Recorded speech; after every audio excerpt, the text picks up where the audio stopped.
How's it going, guys? So, David Peralta upsets Robert Guerrero by winning a split decision. I was actually going to make a video for this fight the other day, but I just never got round to it. I didn't have time.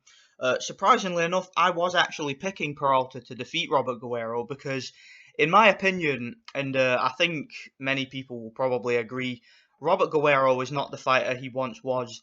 And to be perfectly honest, guys, I never really thought that much of Robert Guerrero to begin with, certainly not at welterweight. I mean, Robert Guerrero, to me, he was a guy who was obviously a lot better at super featherweight when he was, I believe he was the IBF super featherweight champion.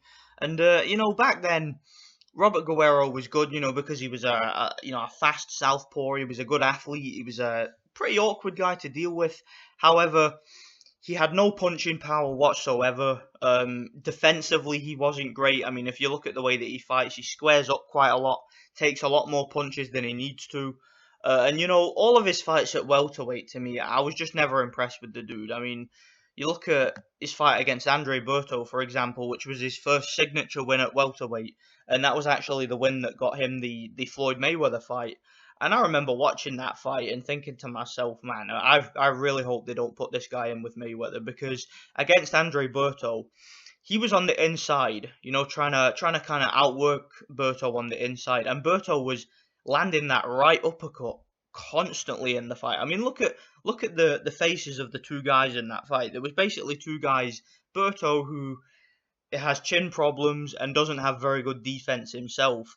And then Robert Guerrero, who had a better chin and was a lot tougher than Berto, but really didn't have the power to keep Berto off him. And the fight was one of those dog fights basically where both guys were just hitting each other on the inside. And I wasn't impressed with either guy. To me, I thought both of the guys looked very very limited. Pretty lackadaisical.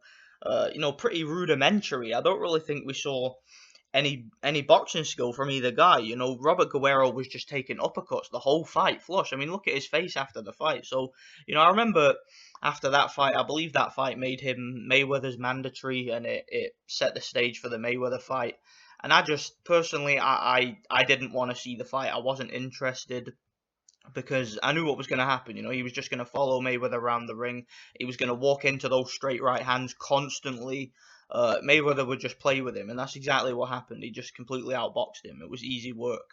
I just, guys, I've never seen Robert Guerrero as being anything special. I mean, let's not forget too, Robert Guerrero got a boxing lesson against Orlando Salido back at featherweight, and back then, Robert Guerrero was expected to win that fight. I know that Salido tested positive for, I believe it was nandrolone, but there was a lot of controversy surrounding that positive test because I believe he then had a follow-up test that proved he was clean, something or nothing. I don't know what really went on there.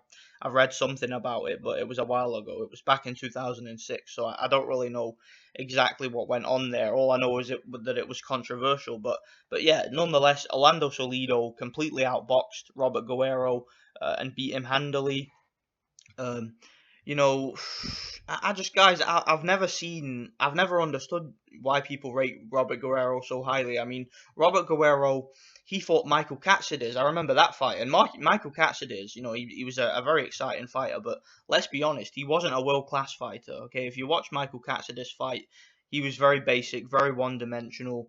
And Guerrero beat him, but I wasn't impressed with the performance. I thought it was a very close fight, very competitive fight. Katsidis did have Guerrero hurt several times. I remember too Robert Guerrero getting dropped against Joel Casamayor, who was not a bad fighter, pretty awkward, but not really a puncher, and he was able to drop Robert Guerrero with a jab. So guys, I'm just not. I've just never understood the hype around Robert Guerrero. To me, he's one of the more overrated fighters in the sport. Just not really. I just don't really think much of the guy, and I'm not surprised that he lost this fight. I mean, looking at this opponent, David Emanuel Peralta, he obviously doesn't have a great resume. He hasn't really fought anybody. He's fought the majority of his opponents with losing records. However, he was the bigger guy. He was bigger than Guerrero. I'd seen him fight a couple of times.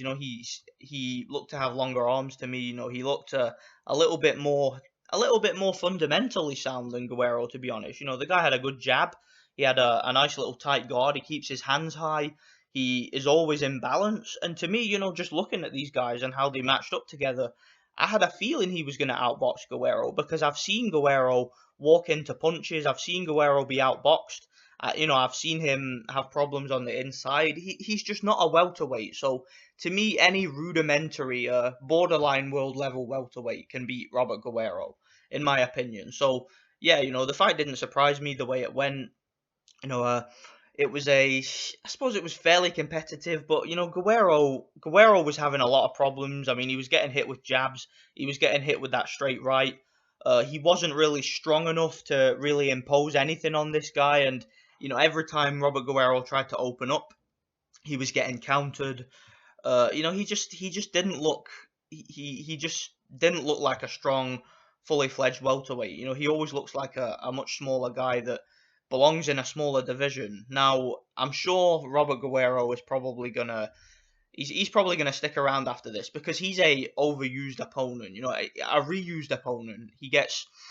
He's kind of a stepping stone at this stage. He fought Danny Garcia, he fought Thurman, and he was a pretty much a notoriety fight for both of those guys just to get a name on their record, to get a name that people know, a former world champion. So I wouldn't be surprised if perhaps he's a future opponent for someone like Errol Spence. And since Robert Guerrero is being reused time and time again, that would not surprise me.